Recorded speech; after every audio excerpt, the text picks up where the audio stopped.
여호수아서 2장 8절부터 14절까지 있습니다. 교독해서 한 절씩 읽겠습니다. 또 그들이 눕기 전에 라합이 지붕에 올라가서 그들에게 이르러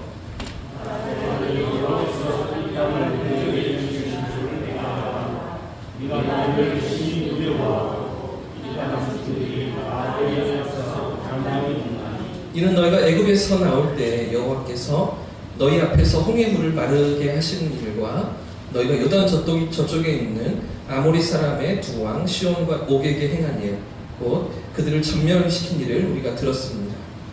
우리가 듣자 곧 마음이 놀랍고 너희로 말미암아 사람이 조심을 잃으나니 너희 하나님 여호와는 위로하는 바다에서 바다를 할수록 사랑하시니라. 그러므로 이제 청하노니 내가 너희를 선대하였은즉 너희도 내 아버지의 집을 선대하도록 여호와로 내게 맹세하고 내게 증표를 내라. 그리고 나의 부모와 나의 남편 형제와 그들에게 속한 모든 사람을 살려주고 우리 목숨을 주소에서 건져라. 같이 읽겠습니다. 그 사람들이 그에게 이르되 내가 우리의 이 일을 누설하지 아니하면 우리의 목숨으로 너희를 대신할 것이요 여호와께서 우리에게 이 땅을 주실 때에는 인정하고 진실하게 너를 대우하리라.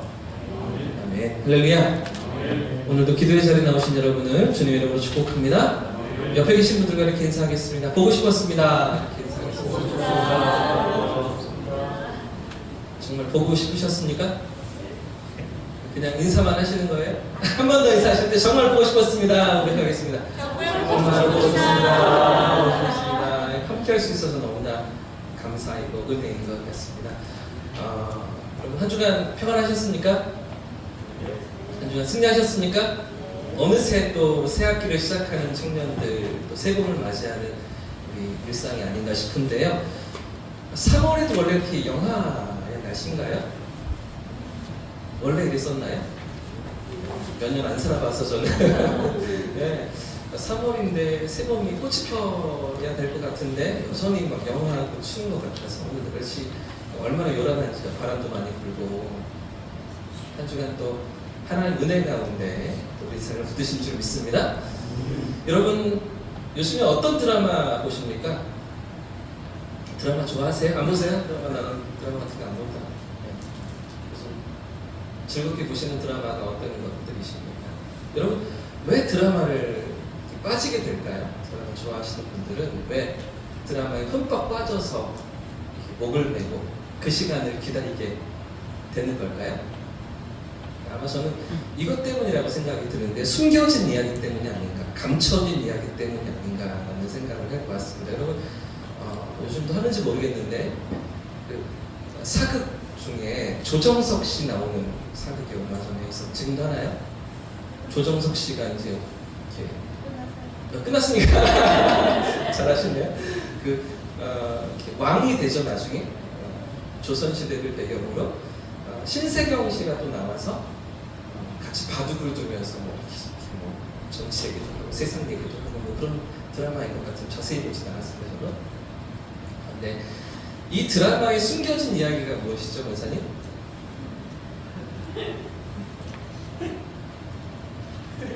네, 세작 외혹된 자들 뭐 이런 드라마인데 신세경이 남장을 한 여자라는 거죠.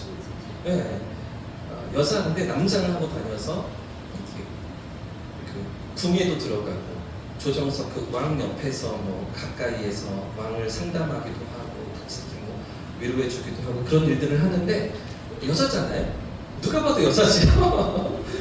연지도 칠하고 뭐 본지도 칠하고 여자인데 드라마에서는 못 알아보는 거예요. 다 남자인 줄 아는 거예요. 당의를 입고 이렇게 신하가 되어서 왕궁에 들어가는데 다 남자인 줄 알고 깜빡 속고 나중에 그 비밀을 이제 뭐 대왕 대비가 알게 되어서 트집을 잡고 뭐 위협을 하고 이런 드라마 이런 내용들까지 제가 조금 봤던 것 같아요. 숨겨진 이야기 때문에 그런 것 아닙니까? 이 이야기가 이 숨겨진 비밀이 언제 드러날 것인가, 언제 들통이 날 것인가, 뭐 이런 것들 때문에 궁금해하면서 드라마에 빠지게 되지 않았습니까? 예를 들면 이런 거죠.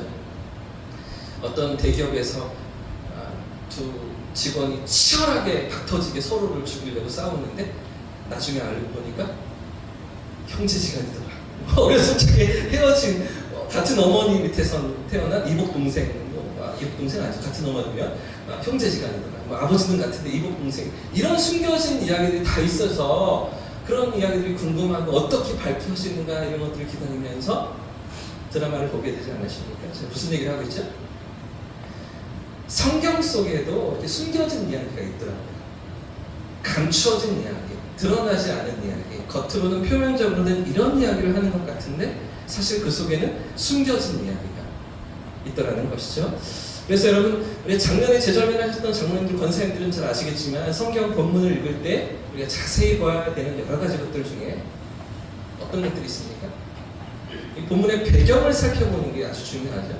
어떤 상황 가운데, 어떤 환경 가운데서 예수님 말씀이 선포되고 있는가, 또 이 사건이, 이 스토리가 전개되고 있는가, 이런 배경을 잘 확인해야 그 안에 담겨있는 메시지를 분명히 우리가 확인하고 그 의미를 찾을 수 있다. 이런 것들을 함께 씨름하고 훈련하곤 했었는데요. 자, 오늘 우리가 읽은 여호수아서도 마찬가지입니다. 오늘 방금 읽었던 여호수아 2장 말씀, 여러분 너무나 잘 아시는 말씀이죠? 너무 익숙한 그런 말씀입니다. 지금 여호수아와 이스라엘 백성들은 가나안 땅을 입성하기 직전에, 그죠? 가나안 땅에 이제 들어가기 직전에 마지막으로 한 번 더 점검하는 절차를 가지게 되는데, 2명의 정탐꾼을 가나안 땅으로 보내서 그 땅을 확인하고 돌아오도록 만드는 그런 장면을 우리가 오늘 성경에서 보게 되는데, 여러분 지금 가나안 땅에 들어가려고 하는데 가장 그 가나안 땅 초입에서 제일 처음 만나는 성이 어떤 성이었습니까? 아주 견고한, 그죠? 여리고 성이죠. 우리가 지난주에 우리 중학교 친구들이 구약 파노라마 이렇게 모션을 하면서, 그죠? 여리고 성 이렇게 하면서 행동을, 모션을 했던 게 있는데 어떻게 모션을 했죠? 기억이 나십니까? 이렇게 했다가 안으로, 여리고 성벽이 이렇게 안으로 무너졌더라, 그죠? 성이 안으로 무너질 수가 있을까요? 성을 견고하게 쌓았는데 이 성이 안으로 무너지겠습니까? 어떻게 밖으로 무너질 수도 있어도 안으로 무너지긴 너무나 힘든데, 그런데 이 여리고 성을 1936년도에 발굴했던 성경 고고학자들에 의하면 이 여리고 성의 높이가 10m에 달했다고 합니다. 10m. 그리고 이 성이, 여리고 성이 이미 잘 아시고 계시는 것처럼 이중 성벽으로 되어 있었다는 거죠. 둘레가 성벽이 하나가 아니고 이중으로 되어 있는 그런 아주 견고한 성이 여리고였다고 합니다. 그런데 그 성벽 하나당의 폭이, 2개의 성벽인데 하나의 폭이 2m. 그러니까 성벽 위로 사람들이 다니면서 보초를 설 수 있고 경계를 할 수 있는 그 정도의 아주 튼튼하고 견고한 성이 여리고 성이었다라고 이렇게 학자들이 이야기합니다. 그래서 지금도 계속해서 발굴이 되고 있는데요. 이 사진을 보시면 이건 이탈리아 대학에서 발굴한 여리고 성 안에 있는 왕궁터의 유적입니다. 당시에 여리고 성 안에 왕이 살았겠죠? 우리 백성들도 살았겠죠? 왕궁터가 이런 모습으로 자리했었다는 것을 이탈리아 그 고고학자들이 발견한 그런 사진입니다. 또 하나 더 보시면 이건 성벽을 세웠던 기초를 발굴하고 있는, 성벽을 어떻게 땅을 파서 기초를 세우고 10m에 달하는 높이의 성벽을 세워야 했었으니까요. 저 가운데 저 너머에 사람 보이십니까? 저 조그만하게 개미만하게 사람이거든요. 그에 비해서 기초를 얼마나 튼튼하게 쌓았습니까? 아주 견고하게 쌓았던 성이 여리고 성이라는 것이죠. 그러니까 아주 어마어마한 규모의 여리고 성이 가나안 땅 초입에 버티고 서 있었던 그런 상황. 지금 이스라엘 백성이 이 땅에 들어가서 정복해야 되는 이런 상황들. 예상도입니다. 여리고 성 예상도. 아마 이런 모습, 그러니까 아까 말씀드린 것처럼 이중으로 되어 있는데 가까이 붙어 있는 이중 성벽이 아닙니다.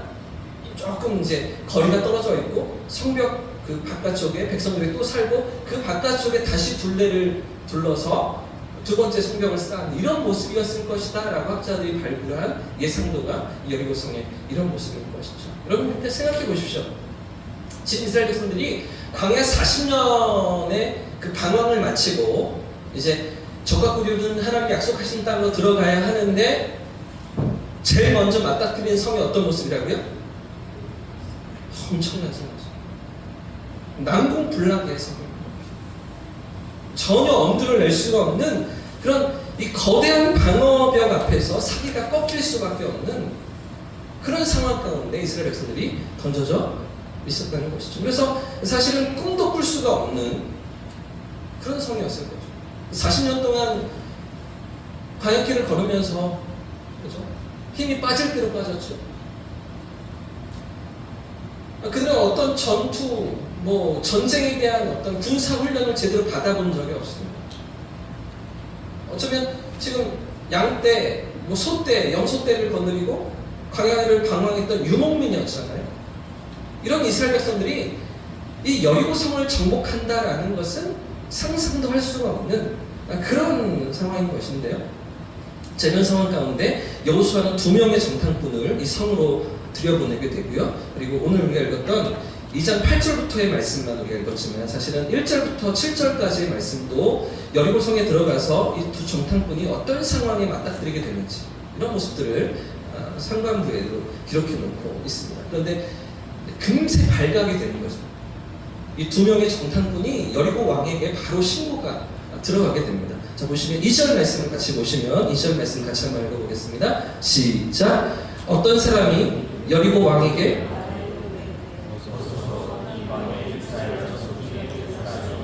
이 땅을 정탐하러 이리로 들어왔나이다. 자, 그러니까 누군가 지금 두 사람이 침투에 들어온 것을 알고서 여리고 왕에게 보고를 했는데, 자, 그런데 이 정탐꾼 두 사람을 누가 자기 집에다 숨겨주었습니까?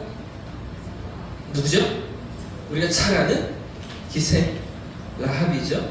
이 라합이 걸리게 되면 자기 목숨도 내놓아야 되는 거죠. 자기 생명도 위협받는 그런 상황 가운데 두 사람을 숨겨주죠. 그리고 이 라합의 도움으로 정탐꾼 2명은 끝내 붙잡히지 않고 여호수아와 백성들에게 돌아올 수 있었다. 이런 스토리가 우리가 잘 알고 있는 여호수아 2장의 전체적인 내용 아니겠습니까? 자, 그런데 여러분, 오늘 본문이 우리에게 말하고 있는 핵심인 거죠. 이 사건이 우리에게 말해주고 있는 메시지가 무엇입니까? 그저 정탐꾼들이 붙잡히지 않은 이야기? 라합이 도와주었던 이야기?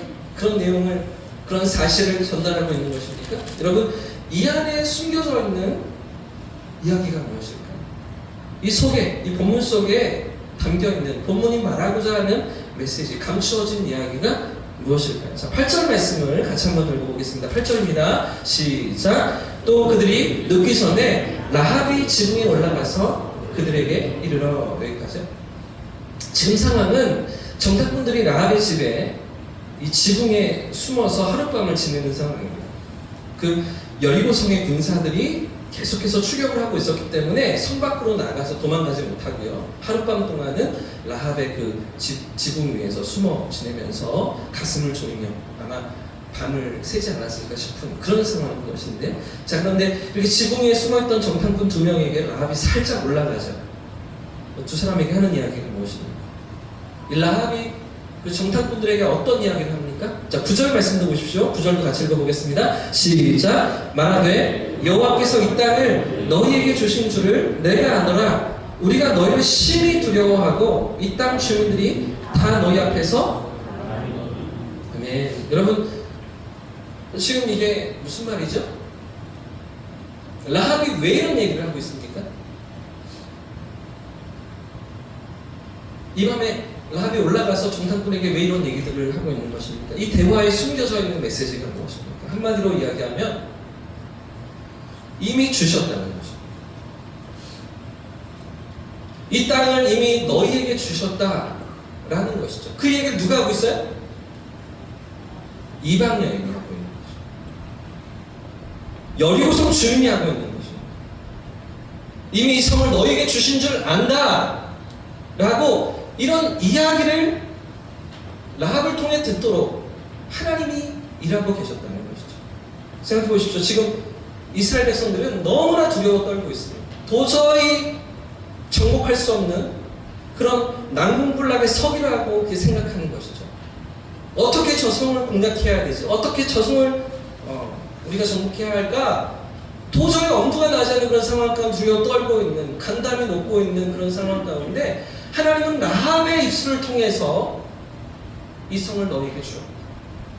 이 성을 너희에게 주신 줄을 안다. 이런 이야기를 듣게 하심으로써 이스라엘 백성들을 위로하시고 격려하시고 용기를 주고 계시는 것이죠. 사랑하는 여러분, 지금 이 정탐꾼 두 명과 라합의 대화가 무엇을 말하고 있습니까? 이 사건이 주고 있는 메시지가 무엇입니까? 두려워하지 말라는 거죠. 두려워 떨고 있는 백성들에게 두려워하지 마. 내가 이미 이 성을 너에게 주었어. 이 메시지를 하나님이 전하고 계신 것이죠. 여러분 생각해 보십시오. 지금 그 어마어마한 성 앞에서 두려워 떨고 있던 이스라엘 백성들, 가나안 땅 들어가라고 하시는데, 가나안 땅 주신다고 하셨는데 어떻게 그 땅을 정복해야 하는지, 어떻게 저 견고한 성을 차지해야 하는지 도저히 엄두가 나지 않는 그 백성들, 사실 그들이 들어가야 하는 그 가나안 땅은 어떤 땅이었습니까? 그들이 정복해야 되는 열고 성이 어떤 성이었습니까? 40년 전에 그 앞선 세대가 실패했던 땅이잖아요. 그들에게 주신다고 하셨었는데 믿음을 갖지 못하고 불신하고 의심하고 원망하다가 40년 동안을 방황하고 광야에서 헤매야 됐던 그런 백성들 아니었습니까? 그 땅은 그 선조들이 실패했던 땅이잖아요.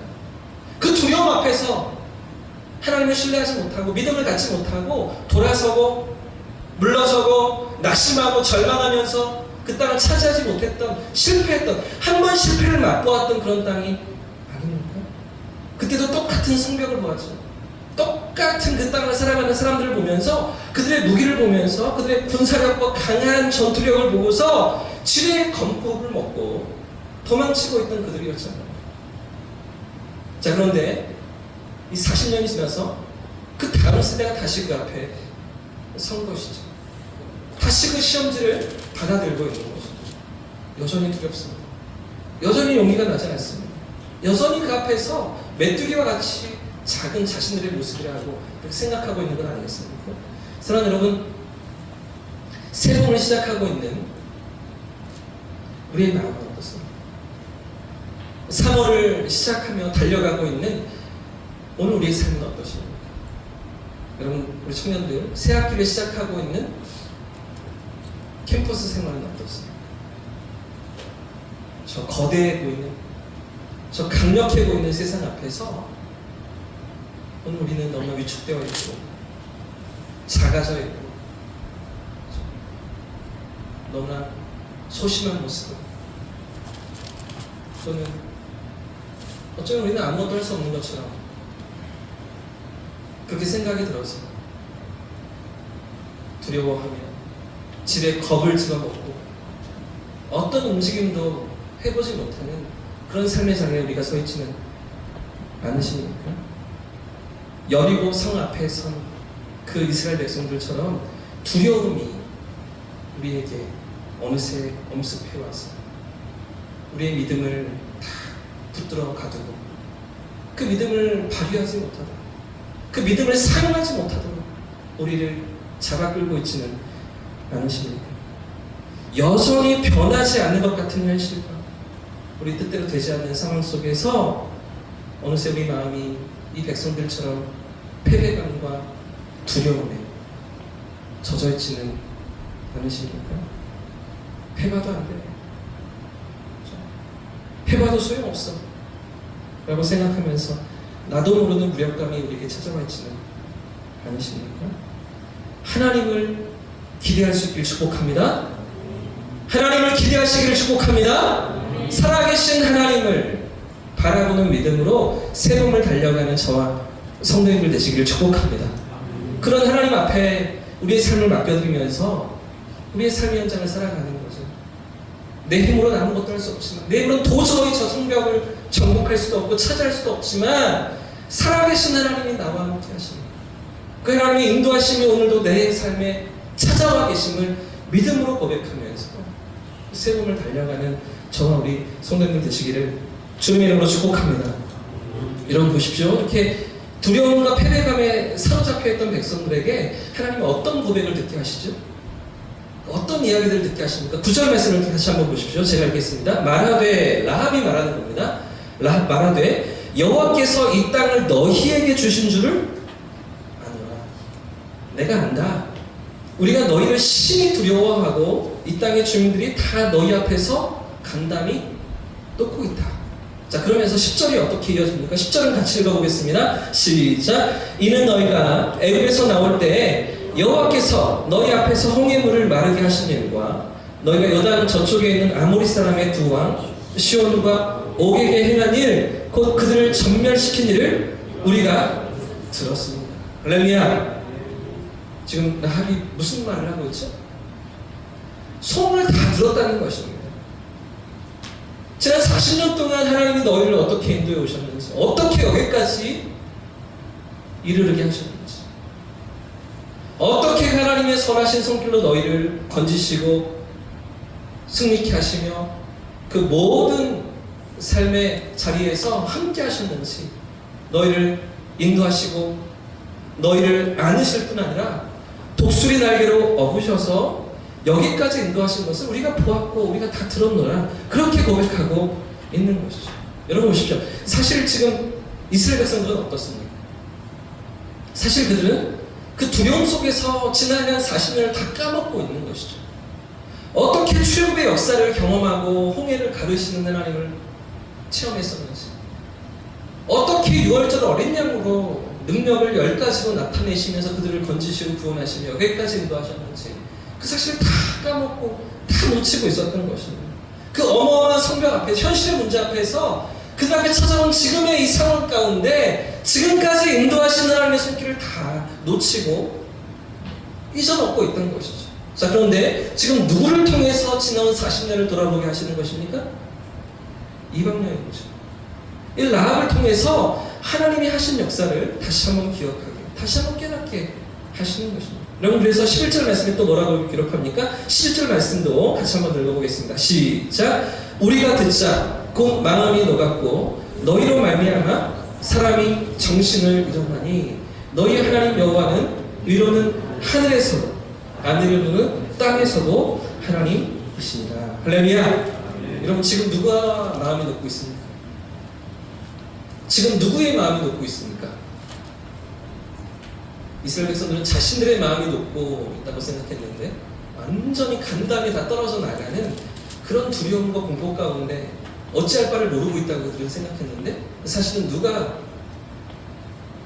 마음이 녹아내리고 있었습니까? 여리고 주민들이죠. 그 견고한 성에 살아가던 사람들인 것이죠. 하나님에 대한 소문을 듣고서, 하나님이 일하신 그 모든 이야기들을 듣고서 그 앞에서 자신의 삶을 다 전의를 상실한 채, 그죠? 패배감에 젖어 있는 그런 여리고 주민들이라는 것을 하나님 듣게 하셨던 것이죠. 사랑하는 여러분, 지금 이 이야기를 이스라엘 백성들이 들었을 때 그 백성들의 마음이 어땠을까요?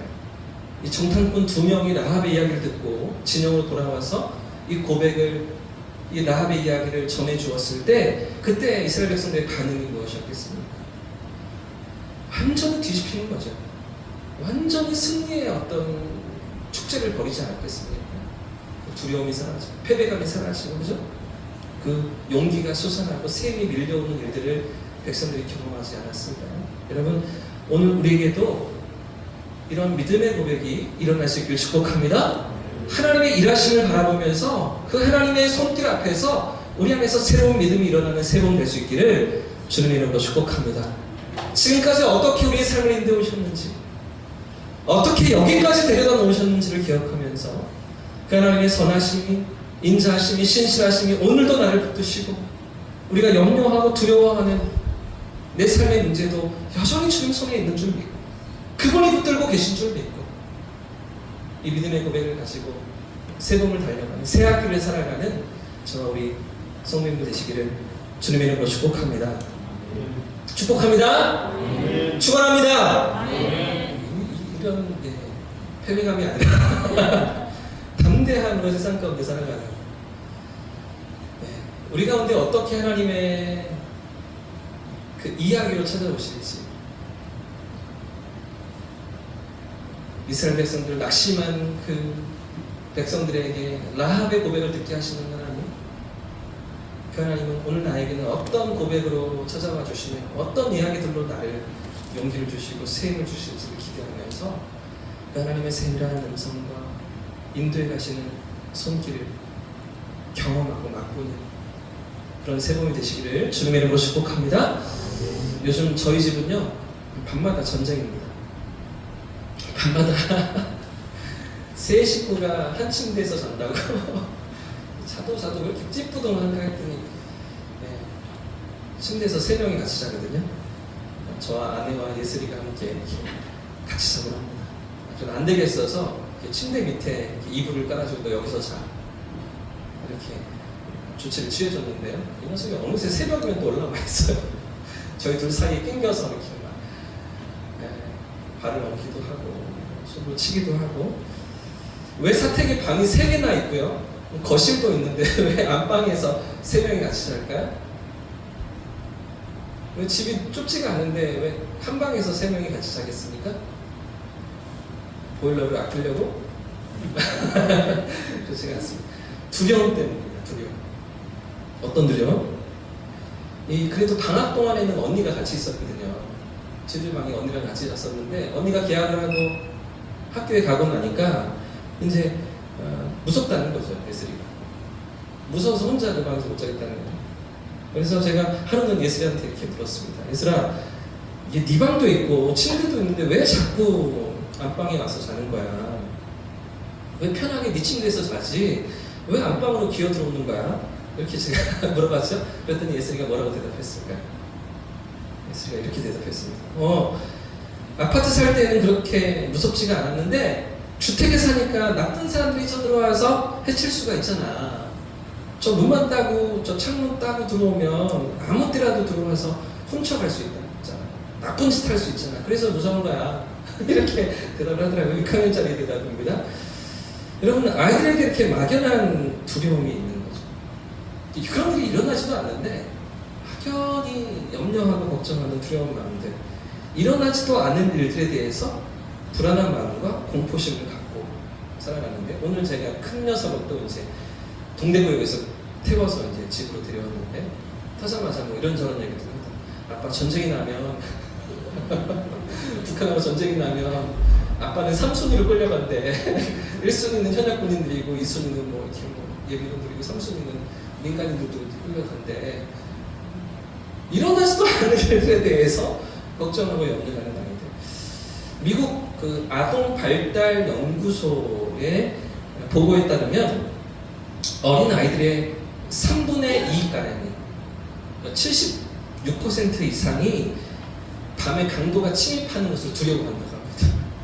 아이들의 3분의 2가 두려워하면서 지낸다는 거죠. 또 4분의 1가량, 25%가량은 길을 걷거나 거리에서 나쁜 사람이 자기를 공격할 것을 두려워하면서 지낸다. 아이들의 심리라는 4분의 1가량이요. 또 무려 40%의 아이들이 과도한 두려움을 안고 살아가는 경향이 있다. 이게 아동 발달 연구소의 보고더라고요. 자, 그런데 이 보고서에 아주 중요한 결론이 있습니다. 아주 중요한 핵심 포인트가 무엇이냐면, 하루에 4시간 이상 TV를 보는 아이들이 그렇지 않은 아이들보다 훨씬 더 많은 두려움을 갖고 있다는 것이죠. 왜 그럴까요? 보기 때문입니다. 그런 장면들을, 자극적인 장면들을, 위험한 상황들을, 그런 사건들을 눈으로 보기 때문이죠. 그러니까 TV 앞에 많이 노출되는 아이들일수록 더 두려움이 많다라는 결과가 이 보고의 핵심적인 내용이었습니다. 여러분, 오늘 우리는 무엇을 보고 무엇을 들으며 살아가고 계십니까? 어디에 우리의 마음을 두면서 살아가고 계십니까? 다 눈에 들어오고 귀에 들어오는 것들이 어떤 것들? 세상의 것들이잖아요. 세상에서 보고 만나는 그런 사건들, 그런 일들 아니십니까? 우리 마음이 어디를 향해 있어야 할까? 우리 눈이, 우리 시선이 어디를 향해 있어야 합니까? 하나님 앞에 있어야 하죠. 하나님 앞에 깨어 있어야 하는 거죠. 영적인 세계를 바라보면서 영혼의 눈이 열려서 그분을 바라보며 그분과 함께 살아갈 때 두려움이 없고 염려가 사라지죠. 어떤 문제 가운데서도 하나님이 나라를 살아가고 계십니다. 하나님 나와 함께하고 계신 우리가 경험할 수 있는데, 하나님 앞에 눈이 열려있는 저와 성도님 되시길 축복합니다. 그래서 말씀 읽는 시간이 필요한 거죠. 그래서 말씀 앞에 서는 시간이 매일마다 우리에게 필요한 거죠. 그래서 기도하는 시간이 우리에게 필요한 거죠. 그래서 이 밤에도 기도하러 올라오셔서 그 하나님 앞에 믿음의 눈이 열리는 이 밤 되시기를 주님의 이름으로 축복합니다. 보여지고 들려지는 세상의 이야기들만 아니라 그 속에 담겨진, 그 속에 숨겨진 하나님의 손길을, 하나님의 일하심을 바라보면서 주님과 함께 새 봄을 살아가는 저와 우리 성도님들 되시기를 예수님의 이름으로 축복합니다.